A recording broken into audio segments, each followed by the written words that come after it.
So once you understand these three core principles, you're going to be able to make more bookings, sell more albums, sell more prints, and basically just have a much easier time when it comes to actually selling and marketing your services, because these principles are the cornerstone of good marketing.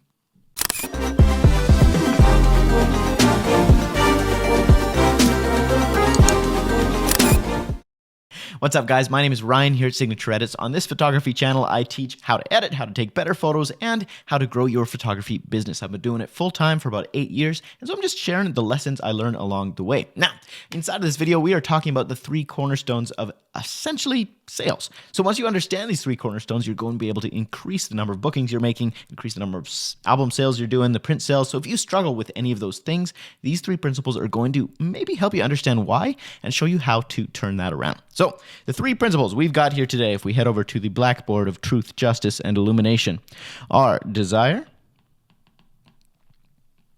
urgency, and scarcity, value, and logic. Okay, so let's talk about these together. First, we're going to talk about desire, the big D. So basically, people need to want what you're selling. And if they don't want what you're selling, well, you're going to have a hard time selling them, right? So at the end of the day, if you aren't actually making more sales, you have to ask yourself, are you getting people emotionally invested in what it is that you're offering? So let me give you an example. I am not much of an album salesman. I would send people the photos of their wedding day, of their shoot, whatever it is. This is a really, really great album, as you can see. I've been designing them a long time.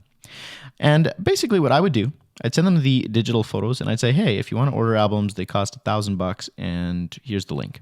Now, not very effective. Why is that? Because people didn't actually desire them enough to want to go through with that sale. Because I said, hey, these things are $1,000. I haven't shown it to you. I haven't actually given you a chance to touch it, feel it, experience it. I haven't created any desire. Do you want to give me $1,000? And the answer is most of the time, no. On the other hand, studios that do a great job in selling albums and prints will 100% of the time have clients come in and they'll sit down for a little meeting. Let's see if I can draw a sitting stick figure. There we go. The peak of art. You can just print this and frame it if you want. I won't even charge. Okay, they bring him in for a meeting. Maybe they have some cookies, they give him a beer or a wine or whatever. People sit and they watch the television as you go through your wedding photos for the first time. And once you go through those photos, they say, hey, as we're doing this, we're going to mark your favorites for prints and for albums, that kind of a thing. And so they say, okay, great. You have a great time. You have wine, you have champagne, you have chocolate, whatever. And the couple goes through, they love their photos. They're in the peak of that emotional state of desire. Like, oh my gosh, I love these photos. I want these albums. I want these prints. And you know what? They're surrounded by prints from other couples or other shoots, whatever. They have a chance to actually touch and feel other albums that other people have had made. And 99 times out of 100, they're going to go away with some prints. Now, there's a lot of different strategies to actually increasing your print and album sales. It's not quite as simple as just have them in for a meeting and they'll book more. But it kind of is. If people have a chance to experience things and actually grow an emotional connection with them, they're much more likely to buy them. So that goes with your weddings, with your portrait shoots, with whatever kind of photography you do, and also with your album sales as well as your print sales. So I want to tell you about something called the puppy dog close, and that's basically what these photographers are doing. Back in the day, before animal rights, this is the weirdest puppy dog you've seen in your entire life, but let's just pretend. There we go. It's perfect. You want it, right? Okay, so back in the day, before animal rights, people would go into a pet store and they'd see a puppy dog in the store window. And that smart pet shop owner would say, hey, if you want, we actually offer a free trial. You can go ahead. You can take this puppy home. See if you like him. If you don't like him, no big deal. Just bring him back. If you do like him, well, then we can talk. We can worry about the price later, right? And so what would people do? They'd take this puppy home to their house. And sure enough, within 24 hours, they'd fall in love with the dog. They'd never want to bring it back. And so they would purchase that dog. And bam. Buster has a new home. That is essentially what you're doing with your album sales and your print sales, is you're giving people a chance to actually experience, touch, and feel and build that desire for the product. So ask yourself in your photography, whatever style of photography you're doing, how can you increase the desire for your product? And mainly that's going to be by showing and allowing people to build an emotional connection. Okay. So first off, people are going to want your services only once they want your services, right? You have to build that desire. People buy the result. They never buy the product. And that is something that's really easy to forget.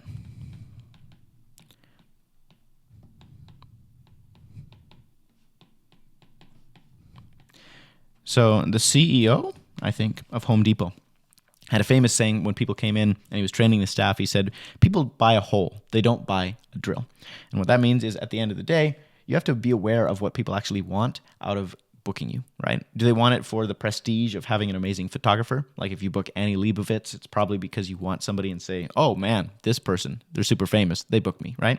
Or maybe it's because they actually just want really amazing photos. Or maybe it's because their parents want good photos and they don't really care that much. They just are doing it because, right? It's mostly for mom and dad. So at the end of the day, you have to figure out what people are actually buying, what that desire is, what the end result is they're looking for. That's what they're buying more than the actual product you're selling, okay? Okay, let's move on. Desire. Pretty basic. Next, we've got urgency and scarcity. And this is something that I guarantee you, if you start using in your business, is going to increase your net sales. Urgency and scarcity. People want what they can't have. People want what there isn't much of, what's rare. People want what isn't easily available or won't be available tomorrow. That's just human survival logic, right? We've been developed all of this time to really just make decisions based around what is urgent and what is scarce. We associate value with that and desire with that. So if you look at your typical Black Friday sale, what do we have going on here? First off, we've got limited time. It's here today and it's gone tomorrow. Number two, we've got a limited supply. So yes, stuff is on sale, but maybe there's only 5 widgets on sale. Only 5 TVs in Best Buy are 50% off. The rest are normal price. And so what do people do? They rush to buy those TVs. They don't even think, do I need a TV? They just see there's not many of them. They're on sale. They're going fast. I need one, right? So you limit the supply. Here's Ryan's perfect TV. Again, I won't even charge you if you want to print this and hang it on your wall. Lastly, high demand. If you ever go to a farmer's market, you walk past different booths, it's really fascinating to watch because certain booths will attract lots of people. So you've got a booth, somebody's sitting there selling their little cookies or whatever it is they're selling. And certain booths, for whatever reason, have a large crowd around them. You know what happens? The booths that have crowds grow. More people come, and that crowd grows bigger and bigger and bigger. They get more and more sales. On the other hand, you have booths where, for whatever reason, people are just walking by, not paying much attention. And so what happens? Well, the opposite. There's no large crowd. People associate, oh, it really can't be that good. So they don't even bother going over to the booth in the first place, or they walk right by. Because if other people don't like it, clearly it's not worth looking at. So using social proof, testimonials, that kind of thing is really going to enhance your website. That's one big thing I talk about a lot in the SEO for photographers class that I've got. But you can employ this in many different ways. So at the end of the day, we want to have scarcity and urgency. And we can do this with time. We can do this with supply. We can do this with demand. How do we do this with our photography? Well, I got a really great tip from Eric Floberg, who was talking about album sales. And what he does is he delivers his client photos and says, hey, here's the link. Check them out. It's really awesome. Or he has them in for a client meeting. Look at these photos. It's amazing. And what's really cool is I like to supply my customers with a great discount for the first 48 hours because people who book fast, I have time right now, it just works better for everybody, so here's the discount. Or you can tell people, hey, I've got a discount from the album supplier, and for the next 48 hours, I can give you 50% off or 40% off, whatever it is. And so what happens, we've only got 48 hours, and we've got a reason to buy, which we'll talk about later, that's logic. And so people are much more likely to actually make that order. Whereas if it's like, hey, if you want to book, you can book. Hey, if you want to get some prints, you can buy some prints. There's no urgency and there's no limited time supply. So why would I do that right now? I'll do it later. So most of the time, I never do. Same thing goes with supply. You could say, oh, well, I've got a 48-hour sale. I'm sending this to all of my clients. Now, if you book and you're one of the first 10 couples, you get 50% off. If you're not, I'm sorry, it's only 20% off. So at the end of the day, you've created a time constraint and a supply constraint. Last one, demand. Here's a really easy way to incorporate this into your photography. When people first say, hey, give me your pricing. Are you available? It's this date. I write back to them, and I've got an email template that says something like, hey, so glad for you, so happy. I'd love to hear more about your wedding. Here's some info on my pricing, blah, blah, blah. But at the very beginning of this letter, I have one little line that says, hey, your date is actually one of my last free this year. Which is true, because I don't really book that many weddings every single year. I don't want to be doing it 3 times a week. So I've got a limited amount of dates. And so I say, your date is actually one of the last that I have free this year. Now, if you don't feel comfortable saying it that way, you can come up with another way, like your date is actually free, which is super lucky. Now, just by wording it this way, instead of saying, I'm available for your date, you're suggesting that people are really lucky that you're available. You are a top commodity. There's demand for your services. And you can show it other ways by having testimonials, by having lots of bookings, by having whatever, different ways. But you want to essentially just propose and show people that there is demand, and they'll be more likely to book and to buy. Okay? So we've got demand. We've got urgency, scarcity. We've got the very last cornerstone of this, which is value. Okay, that was weird. Go away. Go away, line. Whatever. Value and logic. So remember this. People buy with emotion because they want something. They desire it. There's an emotional connection. People are emotional creatures. We make emotional decisions, and then we tell ourselves that we've actually made a smart decision. So we justify with logic. So what does this mean? It means you want something, so you go to buy it, but before you can actually give yourself permission to buy it, you have to make yourself feel like you're making a good decision because you're responsible. You make good decisions based on logic. You're not an emotional creature, even though we all are, and we're all driven by emotion. We want to feel good about the fact that we're making that purchase. So this is a complex topic because what's really interesting is that logic is rarely logical. So let me give you an example. You go to Lululemon. You go to buy some athletic pants. Is that what they're called? I don't know. I don't shop at Lululemon. So you buy some pants, and they're about $120. You feel great because they've got a cool logo on them. They're really comfy. Life is good, right? At the same time, you stop by Walmart on the way home, and you're just going through the pants, and you're like, oh, there's some pants. And they're very similar. I mean, they're the same kind of style. They're joggers or whatever it is. But you look at the price tag, and you're like, I wouldn't pay that much for these pants. And the pants are like $35. Now, what's the difference here? Lululemon, you're willing to pay $120 for a pair of pants. Walmart, you'd have a hard time paying more than $30 or $40 for that same pair of pants. Now, is it because the Lululemon pants are 4 times better? I would say no. They probably do use better materials. Maybe their ethos is better, and so you feel better about buying them. Maybe the store experience is better. So there's some reasons to buy that make those Lululemon pants more valuable, but primarily it's going to be about the image and the way you feel wearing Lululemon versus wearing Walmart. At the end of the day, that's why people shop name brand. It's because they want to feel good about what they're wearing. Yes, the clothes do fit nicer. Yes, they do last longer. Yes, you might be arguing with me in your head saying that's not really it, but at the same time, that's really just you looking logically to justify the emotional purchase that you made. Because people will pay a lot more for an image than they will for actual practical facts because it's about the way they feel. Okay? So let me go a bit further with this. So Lululemon pants, it's pretty safe to say, aren't actually 4 times better or 5 times better. Like if you look at just the fabric itself, it's not going to be 4 times better. It might be 20%, 30%, but not 4 times. So what is 4 times better that allows you to logically justify the price is the value that you get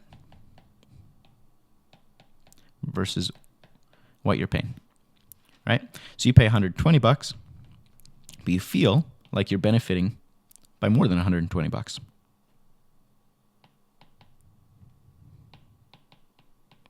because of, again, the ethos of the company. Feeling like it's a better quality material. Feeling good about yourself. People treat you better. There's social status. And people will pay a lot more for social status than almost anything else. That's why when you look at Rolexes and you look at Louis Vuitton, you look at all that stuff, is it because it's so much better? Absolutely not. It's a social status thing. That's the reason that people buy an expensive, fancy, exotic car versus the same kind of whatever, a Tesla that is faster than that exotic car but isn't the same experience, right? So at the end of the day, you need to provide logical justification, even if it's not logical. Hello. Justification. Now, here's a really interesting mind hack. When I was charging $1,200 for my photography, I booked quite a few clients. I had like one every single week for an entire summer, and I got burnt out. Okay, great. Then I increased my prices, which I've talked about on a different video, to around $3,000. And all of a sudden, what's really interesting is, yes, I booked less clients. But more than that, I booked completely different clients. These people were completely different. It wasn't just like, okay, now only 1 in 10 of these people who were paying $1,200 would book me. I didn't book any more of those same kind of people. Like, it's a very interesting thing that $1,200 price point, at least in my area, attracted a very specific type of client. And that's the type of couple who really don't care about photography that much. They just want a deal because they're like, yeah, I want some photos, but I don't really care if they're that good. That's the kind of people that I was attracting. People with lower budget weddings, people who just didn't care that much about their photos. They didn't want to go out of their way to make these amazing stylistic shoots, whatever it was. They just didn't value it as much. Now, all of a sudden, I'm charging more, and I was attracting completely different people. People who valued photography a lot.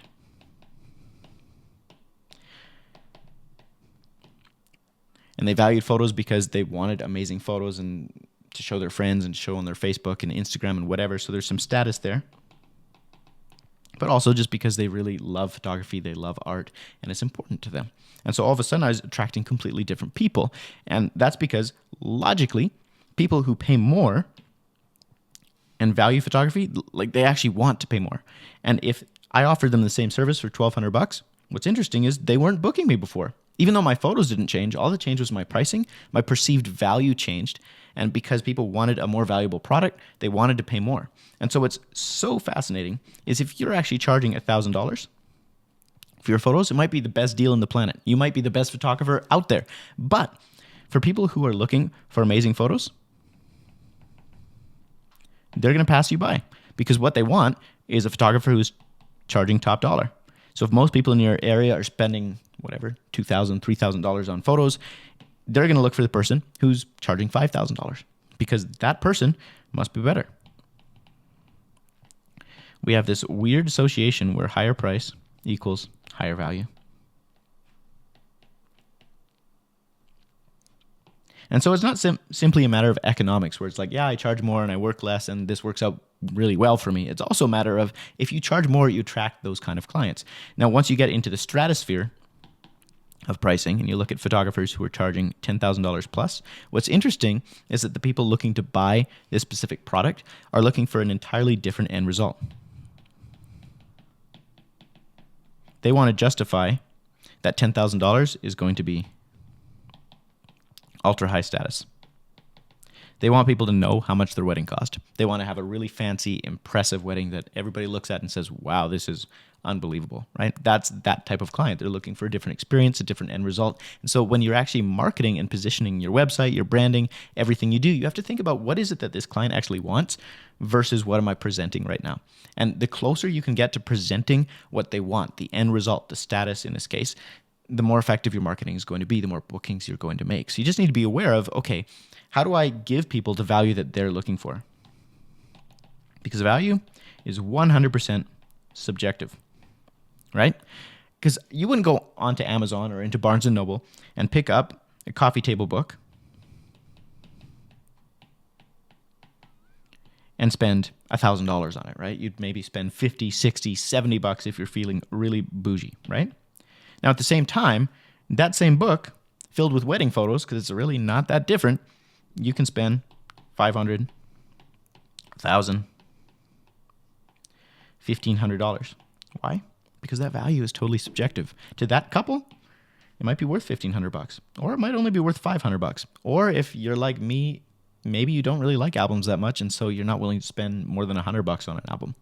Like, I'm really weird that way. And so you have to realize that your clients have different values, and it's not always tied directly to price. It's tied to what it is that they want out of booking you, right? Sometimes people want to pay more because they'll feel like they're getting better, and you're actually doing them a disservice because they're not booking you, and you would do a better job than somebody who's charging more. Does that make sense? It's very strange.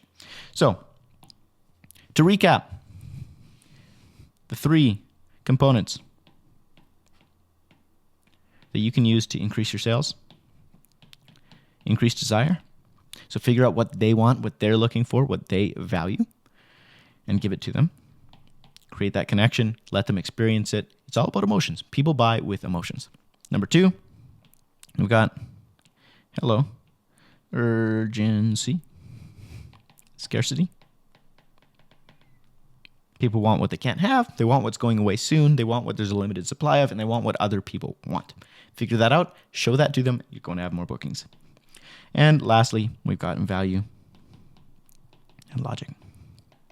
People buy with emotions, they buy with desire, but they have to justify with logic. It has to look like they're getting the better deal. At the end of the day, they have to believe that they got the better deal than you did. And if they believe that, if they get more value than what they're paying, they're going to book, right?